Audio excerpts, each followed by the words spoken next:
Hello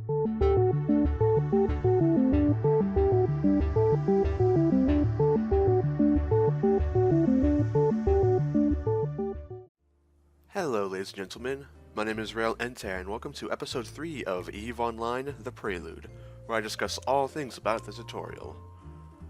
Now, while I was offline, I set a few skills to train. Now let me go over that with you. So I'll click on my character portrait here, Skills, History. I've leveled up Mechanics to level 3, which gives me a total of 15% more structure hit points. Not bad. Not bad at all. I've also got Gunnery to level 3, so I have a 6% better rate of fire. Useful, though I have no guns at the moment, but hopefully we'll change that. I got Mining to level 3, which again, 15% bonus to mining yield. Not bad, though I have no mining laser. And I also leveled up Repair skills, which we got last episode, to level 3. So now I have a 15% reduction in repair skill. Duration. So I have repair faster. Not too shabby. Also want to discuss our ship a little bit here. We have the Veltor, but what are its specs, you know? What can it do? Well, right click, show info. The Veltor is a common and versatile rookie ship provided to all Galente pilots free of charge. What does it have? It has a 10% bonus to hybrid turret damage, so if we ever get hybrid guns, they will do 10% more damage.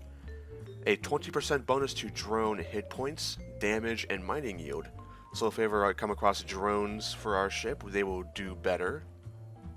A 15% bonus to remote sensor dampening, so if we ever want to mess with an enemy's electronic systems, make their sensors a little screwy, we'd be better at it. And a 15% bonus to armor repairer effectiveness, so when we have an armor repair module, it will repair 15% better. So that's not bad. It's a good little ship. Let's read the lore, shall we? Development. The Veltor class rookie ship is one of the older vessels in the Galente fleet. It was first deployed on the market as a fast passenger craft, but the extra passenger quarters were later modified into weapon hardpoints, as the newer models came to be used for small-scale security and military duties. The Veltor is still a very solid mining and trading vessel, yeah. Now what does it have here? Well, we can see the fitting screen. We can see it has 115 CPU power and 26 power grid. No calibration for rigs. It has 2 low slots, 2 medium slots, and 2 high slots, as well as a launcher hardpoint and a turret hardpoint, so we can either have a launcher and a turret or just 2 turrets. Now for attributes, this may look a little overwhelming, but it's really not. So at the top here, we have structure hit points. This is how much the hull has for hit points, the last line of defense before we explode into a billion pieces. Now normally it'd be lower than this, but because of Mechanics level 3, we have 15% more structure health, so that's not bad. Capacity here is the cargo hold. It can carry 135 square meters of goods, whether that be ammunition, spare drones, random wreckage parts, and so on. Drone capacity is how many drones it can fit in its specific drone bay.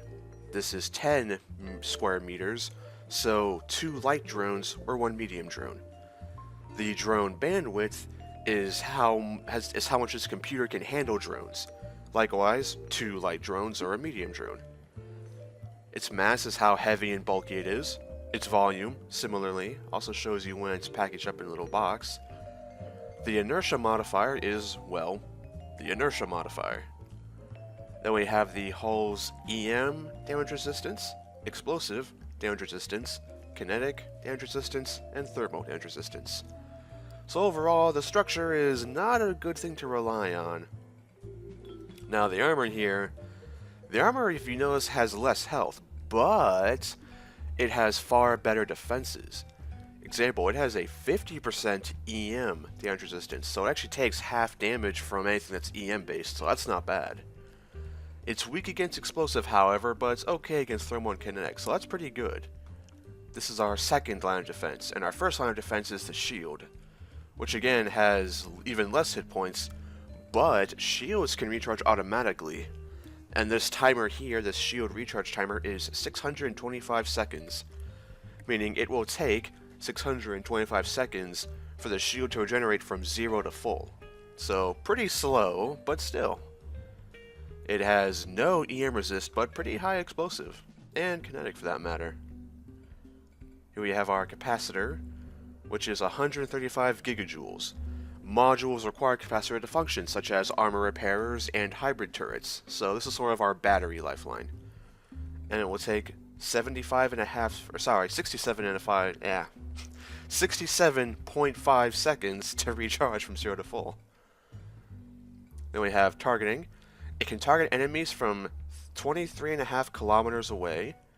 It can have a maximum of 3 targets locked. A scan resolution, i.e. the scan speed, of 480. Its sensor strength is 6, and it is a magnetometric sensor, because other people can try to jam your sensors and make your day annoying. Its signature radius is how easy it is to lock on and shoot. 54 is average for a frigate. Its max velocity is 350.75 meters a second, and its warp speed is 3 astronomical units per second. That's not bad. It's not very good, but it's not very bad. It's you know, it is a rookie ship. Not outstanding, there are betters, but still. It'll get the job done. So we've gone over the ship and my skills, and actually I am training one skill right now, which is Spaceship Command Level 4, which will finish in 12 hours. This will give me another 2% bonus to all agility, so I can turn faster and accelerate better and all that good stuff. So last time we got this ship, and now we're going to jump into our first bit of combat. Alright, let me bring in my tutorial again. Okay, requesting a new mission. Once you're ready, you should request another mission from me so we can continue. During this mission, you will receive a defensive module for your ship. If you kept the agent conversation window open, you can click Request Mission at the bottom of the window. If not, you can repeat the steps I taught you earlier. Go to the Agent tab and click on Start Conversation. Well, I merely double-clicked, but either way it works. Click Accept again when you're ready to begin, and then I will teach you how to fit your ship. Combat Basics. You're doing well so far, Rayle Entair. The next test will involve some basic combat. When you are ready, you'll be provided with some modules to fit your starship. Make sure to keep following the tutorial. I will explain how to fit the modules. Once you are fitted, you will fly out to a location in space and begin your combat training. Alrighty. So objectives, head to space, start by destroying a fuel depot, and then move on to destroy some pirates in the next area. The system in question is Durapant, which is where we are, so no problem there. Granted items. So if we accept, we get 500 ISK automatically. And if we complete, we get a small armor repairer, level or Mark 1. Not bad, I accept. Good. Now you must learn how to fit modules onto your ship. Very well, I'll close this out.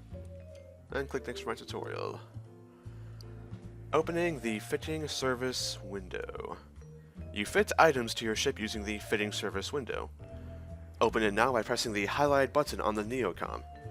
Every station offers various services, such as fitting, repairing, and shoring your ship. All stations offer a fitting service, meaning you can dock at any station to refit your ship. Alright, so I can either, like it said here, click on the Neocom button, or what I'm used to doing is clicking on the station button here. Either way works. Now this actually has the exact same information we had from the Show Info button here. See, this has all the same info from here, just in a different sort of lineup, if you will. So we have capacitor here, defenses here, and slots here. So all the info is still there, just in a different format. Oh ho! You are now being given a weapon module and a repair module. They will be placed inside your item hanger within your inventory. Open your inventory again and select your item hanger. Alright. Inventory. Item hanger. Fitting modules to your ship. Every ship has 3 slot types where modules are fitted: high, medium, and low power. Different types of modules fit into different slots on your ship, as indicated by their icons. To install the weapon module, a light electron blaster Mark I, drag it from your item hanger to the center of the fitting surface window, where your ship is displayed. Repeat the process to fit the repair module, a civilian armor repairer. Alright.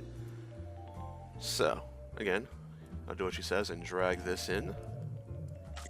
Now you can see here, this uses up some of our CPU and our power, because this gun actually has some requirements here. See, it costs 8 teraflops of CPU and 4 megawatts of power. So you can see here we've used a little bit, but we still have plenty. Now equipping this will use even more power grain CPU, but it's still fine. Alright. You can see, oops, let me close that. You can see up here on the top, we have our capacitor.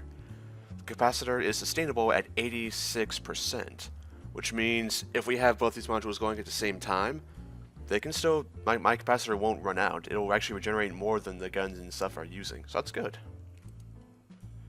Alright, undock again, and the local chat channel. Once your ship is fitted and you are ready to undock to begin your next mission, use the undock button again to do this, okay? While in space, you may notice activity in the local channel. This chat channel will always remain open and can be used to communicate with other capsuleers in the same solar system as you. Well, I have it minimized, but that's just me. Okay then. Let us undock.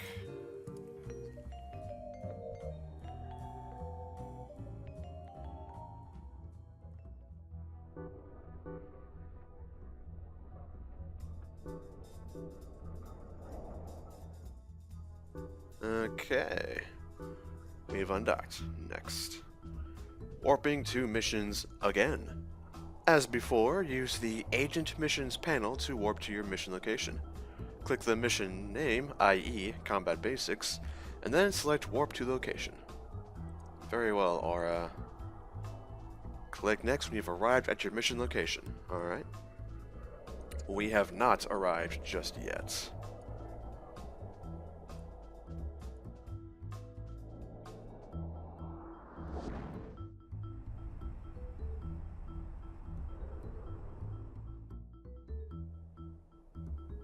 Okay, now we've arrived. Loading your weapon. Hybrid weapons, as the one we are using, fire hybrid charges. A small stack of charges have just been placed inside your ship's cargo. You should load it into your weapon now. To do so, right-click the weapon module and select the option for Antimatter Charge S, S meaning small, for it's a small turret. This will load a stack of small antimatter charges into your turret. Right-click, Antimatter S.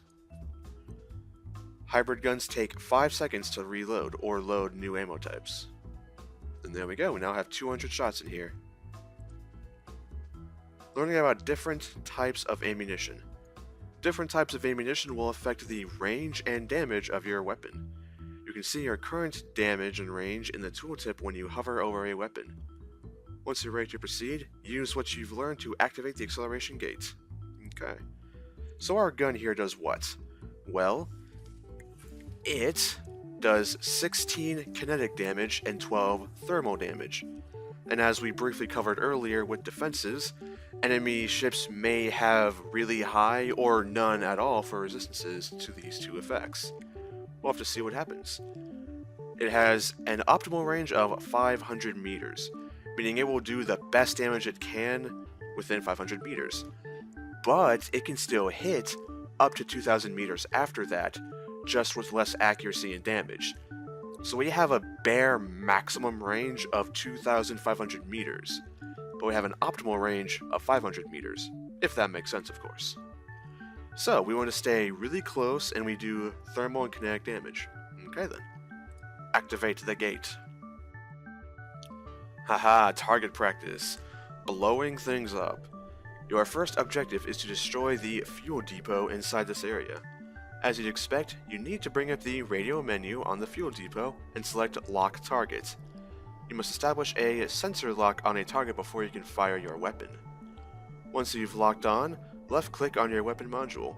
This will activate your weapons on your selected targets. So like I said, we can either radio menu it, or we can either use this button up here in the top right, press the Q button, or what I like to do is I like to hold down Control and then left-click. just for simplicity. And again, we can either left-click on our weapon module or press F1, like so.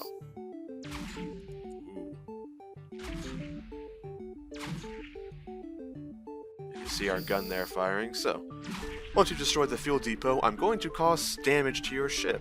Don't worry though. Oh, come on, how bad can it really be? So, don't worry though, you're just about to learn how to repair your... Oh my god! Ow. Pain. Right. You're just about to learn how to repair your ship. Well, that's good. Click next when you've blown up the fuel depot and taken some damage. Yep, damage has been taken. Thanks for that. I appreciate that. Using the heads-up display to monitor the status of your ship. Directly below your ship is the heads-up display, or HUD as common games call it, which tells you at a glance about the status of your ship. In the upper left half, you can see a set of 3 concentric white readouts. The shield is the top one, armor is the middle one, structure is the lowest one. As you can see there, our shield got wiped out completely, but is regenerating. Our armor, however, does not regenerate, unfortunately. Alright, and you can see from the red section that you've taken some damage. So you want to repair it. Well, thankfully we have a repair module. What's this repair module do? It will repair 6 health every 3 seconds. It also causes an unusual hum and green nanos to form over my ship. You can see over here, very slowly, it's repairing my armor. It looks really cool. Alright. Learning about shields and armor. Each type of defensive module will only repair the appropriate layer. So, armor repairers won't repair shields, and shield boosters won't repair armor. Shields regenerate over time, but armor and structure do not. They require either a station to repair it or a module. Alright, when you finish repairing, deactivate the module and click next. There we go, we're at full armor health here if I mouse over it. Yep, 175 out of 175, 100%.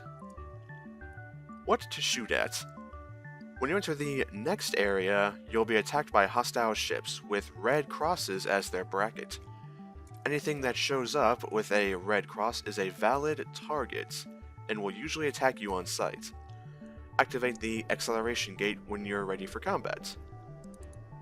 Okay, also one thing to keep in mind is, when we get into combat, you'll see the red crosses, oh, how to put this?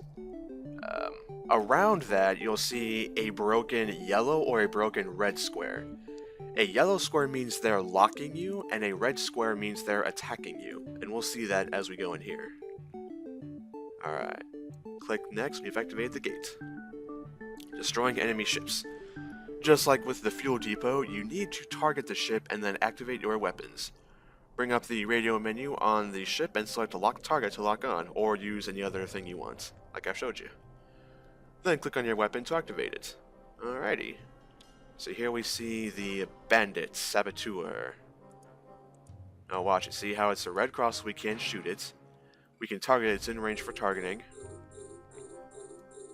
There we go. Let's also approach it. Now let's see, will it target us? We'll see if it targets us by the, again, the yellow broken square. Oh, there it goes. See, it's targeting us now. But I'll assume it has similar guns to my own and has to get in range to fire on us. Let's find out. Oh, you heard that warning? Yep, and now it's turned red. Ooh, it missed. Whoa. Alright, let's take him out. Fire!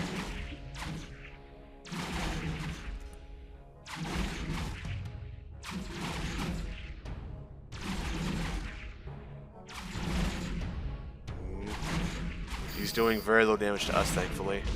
Alright, uh-oh. Second bogey coming in, 13 kilometers away.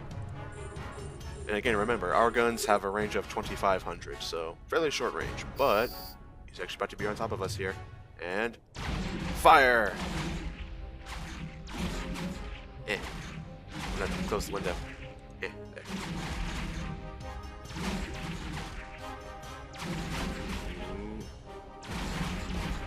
He's almost down, he's at his whole strength. Pow! Alright. Enemies destroyed. Return to base and complete your mission. Once you've destroyed both enemy ships, your work here is done. Dock with the station and complete mission. Well, first I want to reload. Right click on my gun. Reload. There we go. Now we will warp back to Durapant Navy Academy there. Onwards.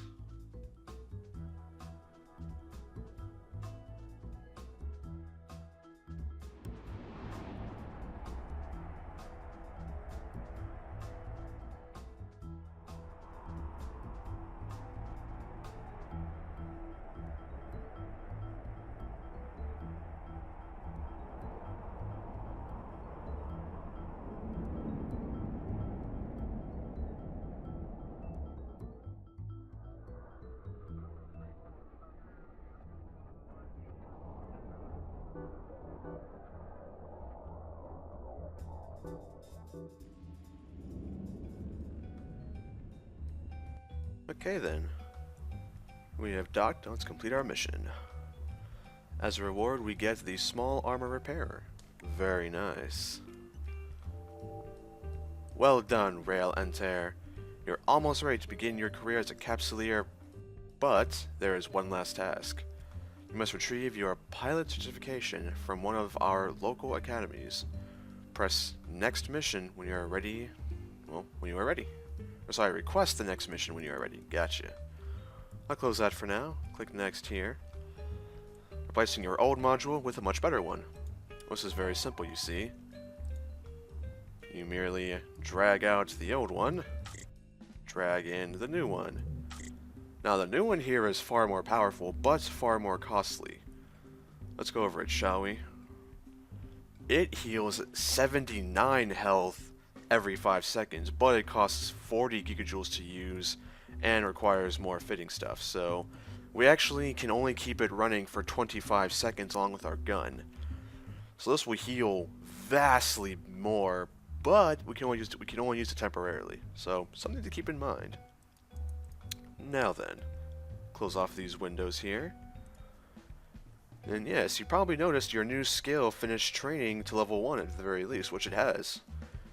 I've actually gotten to level 3 while I was offline, so this means that you're not training a skill right now. So you might as well start training some more levels. To find your skill list, yes, click on this, and here's how we've been doing this, you see. Here it recommends to get our Galente frigate to level 3, which sure, I'll do that. And here, I'll close this for now. So I can open up our skill queue very easily as such. I've been training Spaceship Command, but I will heed the AI's advice and go for Galente frigate. So now I'm training that. Something to keep in mind is that you cannot add any more skills to the skill queue once you pass the 24-hour mark. However, you can go past that mark, you just can't add anything else after that mark. So here, if I add Spaceship Command level 5, that takes almost 5 days. So now, my skill queue is active for 5 days. But if I try to add anything else, this skill does not fit in the training queue. So that won't work. So I'll get rid of that, and I'll put in Galente Frigate level 4. So now if I were to wait 2.5 days, my Galente Frigate skill would be level 4, and I have Spaceship Command level 4. But that'll be for next episode. Thank you all for watching, and I'll see you next time. Until then, viewers, take care, bye-bye.